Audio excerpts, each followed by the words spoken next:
directly. Honorable Speaker, allow me to start with a question on FIFA.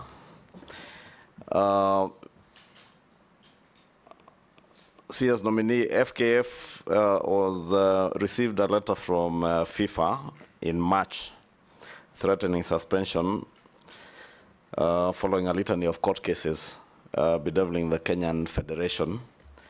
And to date, FKF has not held their AGM, nor released an election roadmap. If you get the opportunity to serve in this ministry or don't to hear what you intend to do, I do know you're a football fan, but the teams that you support are not Kenyan teams, at least the ones I see you online supporting. What will you do to make sure that our football gets back its glory and at least Kenyans can be watching our Premier League the way they watch the English Premier League? Two, you have clearly put out your report card for the time that you are the Ministry of Roads and Infrastructure. I remember a year ago, you appeared in Parliament and promised Parliament and the people of Kenya that you would be exploring PPP as a model, an alternative model of financing huge infrastructural projects. I do know there was some work on Adani at the airport. Would want to hear whether this is the Ichung'wa Murkomen who has been accused on social media of selling, in quotes, our airport. Did you or did you not sell our airport? And who did you sell to? Take Junet as well. Mr. Speaker. Yes. I have taken note that the CS nominee, last time we vetted him here under your chairmanship, and I've seen he has just come with the same suit that he came with that time. I have the picture with me here in my phone, Mr. Speaker. I was waiting for a different one. It's the same suit? The same suit and the same tie.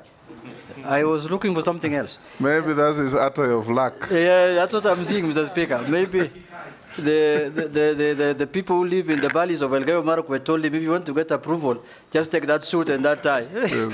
Anyway, Mr. Speaker, the question I want to ask him is that one is about this Ministry of Sports. I wanted to ask him that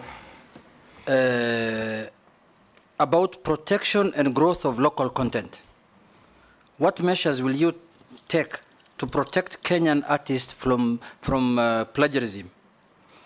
Then how is the government going to assist local artists, local creatives in achieving 60% of content for local broadcast? How will you ensure that all Kenyans, including those who do not have access to TV, can consume our local content? How will you achieve that? And lastly, Waziri, from your previous office, please put it very clear to this committee. What is this matter of Adani and Jomo Kenyatta Airport? When did you travel to India? Whom did you go? What is the content of the letter? Everything. We want to know whether the Jomo Kenyatta Airport is still Kenyan Airport or it is now Mumbai International Airport. Please. Yes, nominee. Mr. Chair, as a matter of fact, what... You either refer to me as chairman or speaker. I'm not a chair. I'm sitting on one. Yes, Mr. Speaker. Yes. The chairperson or chairman. Yes. Why don't you like chairperson, Mr. Speaker? Because you don't want to give room for agenda. Yes. Mr. Chairman. Yes. If I say this, I will offend you and other people. I am an ardent fan. Contrary to what Mr. Kimani Ichung'wa said, I am a serious fan of Gor Mahia. I used to. Does that offend me? Because you are a fan. I suspect you are AFC. I'm a fan of Arsenal. No. My local team is AFC. On a light note, I used to. On Saturdays in the St. Patrick's High School, we used to be allowed to get out of school. So we used to sneak from Iten all the way to Eldoret to watch Gor Mahia play KCC. And I was really used to be thrilled. So I've been a Gor Mahia fan for a long period of time. Besides that, in UK, I support Manchester, and in Spain, I support Real Madrid. Mr. Speaker, sport is for fun. And Mr. Speaker, I agree with Honorable Ichung'wa. Those days when we used to support Gor Mahia, AFC, and all the other teams, Shabana, among others, KCC, we even used to know all the players, up to the reserve team. Now, Mr. Speaker, I don't even know our Gor Mahia players, who they are, even when they change. Why? Because the standard of football has gone down over time. It is a paradox because media, access to media has increased. Meanwhile, the accessing sports and publicity of sport and standard of sports has gone down. And therefore, Mr. Speaker, I agree with Honorable Kimani Ichung'wa that the place that has to start is, Mr. Speaker, football, sports management, and for this purpose, FKF. Mr. Speaker, it is not right that for the last 8 years, you have an organization that has a leadership in office that has not been elected, but they are there in perpetuity, Mr. Speaker. Mr. Speaker, it's not just FKF, it's AK. AK has been there for 12 years without an election. Cricket Association, the same. Badminton, the same. Mr. Speaker, for swimming, the same. There is a problem, a serious problem, Mr. Speaker, when it comes to sports management in this country. And Mr. Speaker, what is also worse is that there is a collaboration. And unfortunately, as an officer of the court, I have to say this. There is a collaboration between these organizations and, Mr. Speaker, court orders. If you find why the AK has never held elections for 12 years, it's because they are perpetuating themselves using a court order. That is the same way the FKF is perpetuating itself along a court order. Mr. Speaker, the first thing I will do is to make sure that we bring all the stakeholders, and Mr. Speaker, I promise I'll do that within the next 1 month, all the stakeholders in different sectors of sports to make sure that we have a conversation on how to turn around these sports. Number two, Mr. Speaker, I would like, and I hope the Chief Justice is watching me, or even if she's not watching me, she'll be told. I'd like to have a meeting with the Chief Justice, Mr. Speaker, should I be approved, to discuss with the Chief Justice how they will expeditiously make decisions in relation to, Mr. Speaker, elections and officials of sports associations. Mr. Speaker, the Chief Justice and our judges must understand that they are blocking young people from accessing opportunities, Mr. Speaker. The third issue, Mr. Speaker, is that I am going to request those people who have served for more than 8 years in any federation, Mr. Speaker, to recuse themselves and give an opportunity to new people who have energy and vigor to be elected, Mr. Speaker, to make sure that they take over these associations. The last thing, Mr. Speaker, I'll say on that point is they will never recuse themselves. I know. Just restructure the constitution. I'm coming to the next one. Give them 2 terms, non-renewable. After 2 terms, 3 years, 4 years, they finish, they go. I was coming to that, Mr. Speaker. I was coming to the next issue. The next issue, Mr. Speaker, is that we will make sure that we will not finance any sports federation that, Mr. Speaker, is not following the Sports Act and does not do regular elections. Mr. Speaker, the other issue that we must deal with is that we cannot hide. Our sports federations cannot continue to hide, saying that the resources they get from FIFA or World Athletics Organization or International Badminton Organizations are not subject to auditing. We must audit that money, Mr. Speaker, and we will involve Ethics and Anti-Corruption Commission, we will involve DCI if it requires, Mr. Speaker. That money is given to Kenya, not for the association themselves. It's on behalf of the young people of Kenya, Mr. Speaker, and we must take them by the horns, Mr. Speaker. And I promise you, I am not an easy person to play with. I am going to go straight to these federations. I'm going to deal with these federations. And if they accept, if they want to, Mr. Speaker, to continue operating, they must accept to work with us. Lastly, Mr. Speaker, I'd like to say that to return our football and to return our sports, Mr. Speaker, back, we must also make sure that football management is done well. But on the other side, we must also support the private sector. For example, Safaricom with Chapadimba, they're doing a very good job in identifying talent. We need to encourage other associations, other companies, Mr. Speaker, with tax rebates that are paid on time and transparently to make sure that we return private sector to be able to support our sports teams, Mr. Speaker. Mr. Speaker, I know there are many other issues on sports, but that was very specific to FIFA and the cases that are there. Mr. Speaker, as a matter of fact, Mr. Mwenda is my friend, Mwendwa, and Tuei is a person I know. I want these people to just believe in the people of Kenya and give a chance. You are confirmed. Yes. You are not being confirmed to go and work with friends. You are going confirmed to go and work for the people of Kenya. That's why I'm saying, Mr. Speaker, yes, they are my friends, but they need to know, Mr. Speaker, that time is up. The people of Kenya would like to have an organization that is being run in a proper manner and in an accountable manner. And they need to know one thing. Murkomen is not alone. Now I have an army behind me of young people. Mr. Speaker, they either voluntarily exit these positions and accept the changes that we need, or we greet them or occupy them, Mr. Speaker. This is that will be unlawful. Mr. Speaker. And we encourage you not to go that route. No, Mr. Speaker. If you are confirmed. No, not illegally. We will do it, Mr. Speaker, in a peaceful manner. Because, Mr. Speaker, we will follow Article 37 very carefully, Mr. Speaker, to make sure that this is achieved. Mr. Speaker, I want to say that on the PPP issue of the airport, PPP is a very important concept of developing our infrastructure. You know that, Mr. Speaker, as I said earlier, on the road of Rironi-Mau Summit, already the previous government had committed itself on the PPP. Unfortunately, the contractor they worked with was not willing to ensure that there is no transfer of guarantee to the people of Kenya. That is the reason why we are terminating the contract. Otherwise, the road would have started if they had accepted not to transfer that burden to the people of Kenya. We are redoing that PPP because of that. Mr. Speaker, for the airport, I want to be very clear, Mr. Speaker, to the people of Kenya. I have not, and I do not have the capacity to enter into any PPP as a person, as a cabinet secretary. And I have not in any way sold the airport. Mr. Speaker, the truth of the matter is this. The president has said this publicly. The PCS has said this publicly. PPP, the people of Kenya need to be taken through the process of PPP. A PIIP proposal, which is the case of Jomo Kenyatta International Airport, that is privately initiated proposal. Mr. Speaker, which is part of PPP. Mr. Speaker, is not the first one. The first PIIP, Mr. Speaker, in this country was the expressway.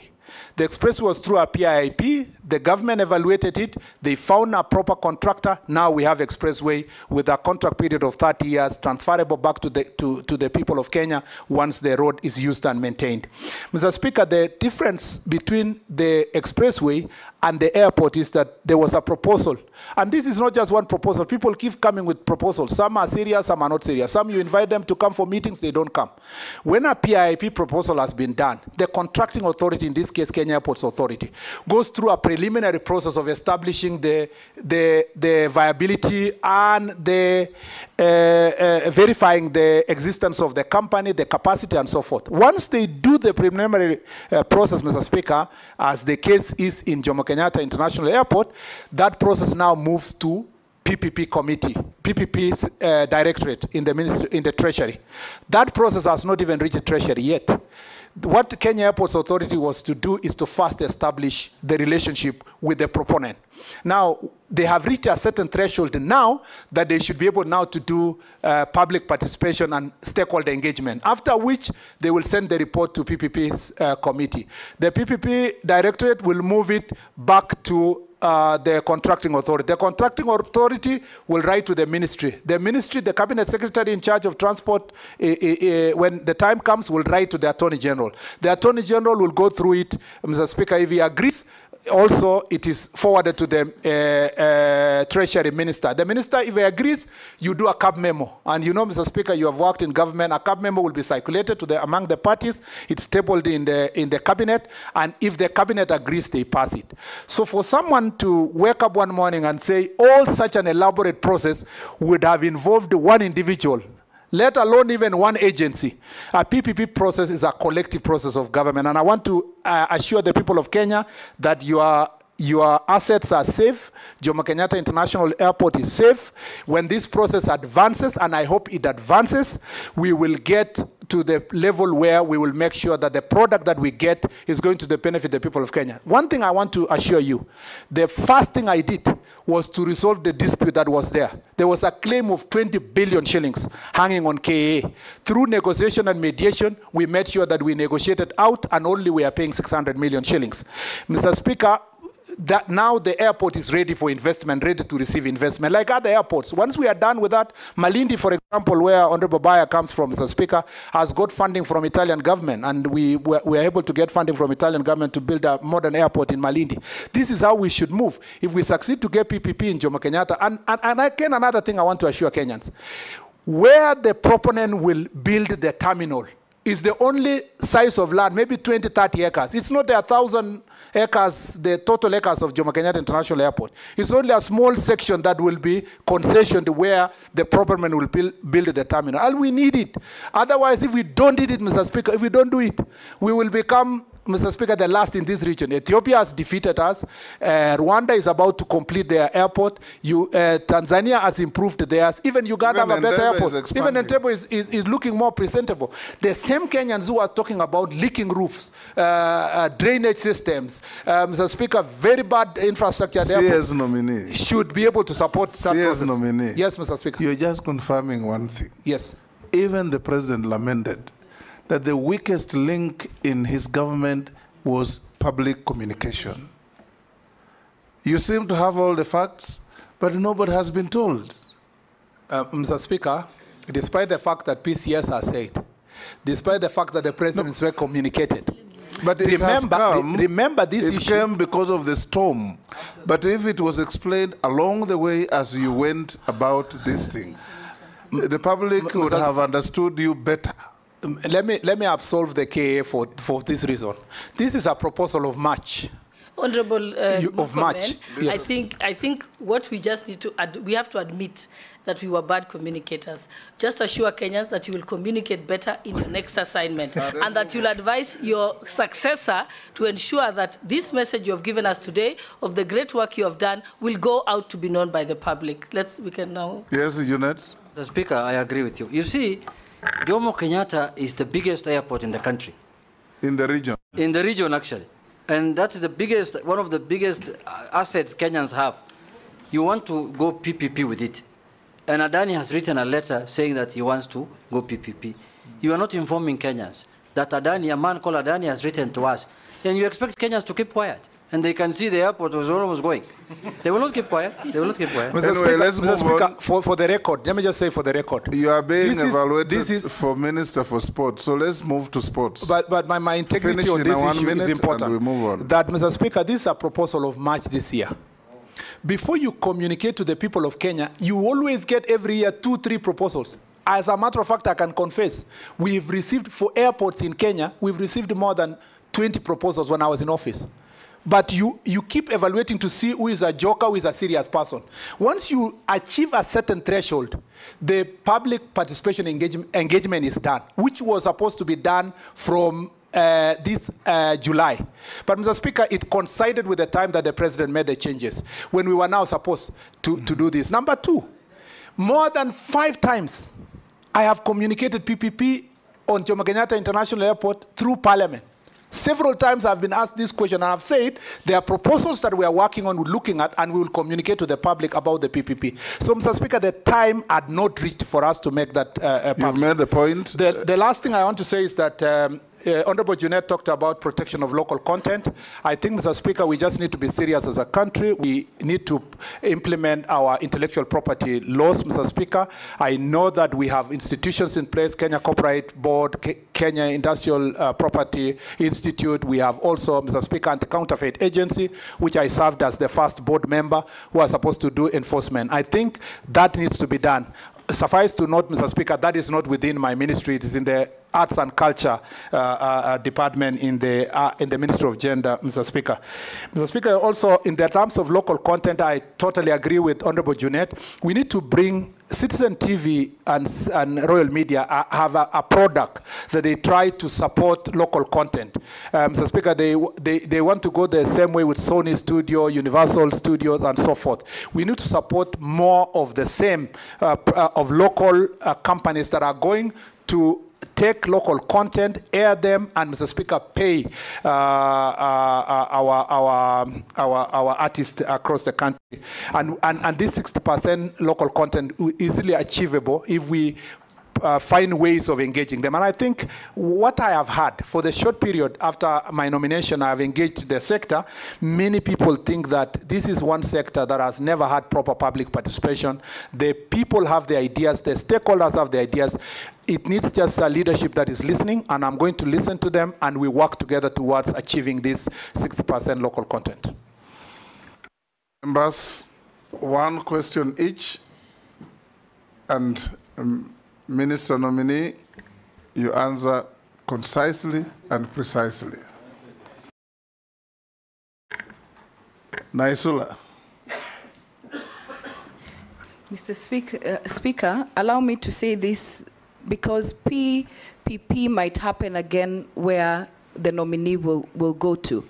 And you heard what the nominee of Treasury said this morning, that Kenyans are scared of PPPs because most of the time there's so much miscommunication about it.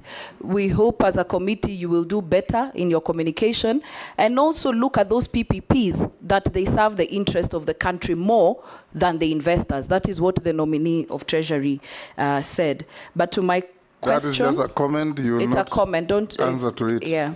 So I have a comment. Kenya is hosting the African Nations Championship 2025 next year and the AFCON in 2027. Do you have any ideas on how Kenya can deliver this to world-class standards? What will we do differently if we find you suitable to hold that office? And how do you plan to incorporate stakeholder and public feedback into your planning process? And lastly, do you know if as a country we have a gender violence and abuse policy in sports? Nominee. In the interest of time, I will go straight to, as guidance, Mr. Speaker, to say that yes, I am aware that we are hosting CHAN next year. We are preparing Nyayo Stadium and Kasarani for purpose of, to be ready by December for purpose of CHAN, and then in preparation for the Africa Cup of Nations in 2027. Mr. Speaker, I'd like to say that to deliver this world-class, to deliver the tournament to a world-class level, Mr. Speaker, we are going to put in place a steering committee that has all the stakeholders. Mr. Speaker, I'm also inviting, and I will invite the private sector to quickly join in. We don't need to wait until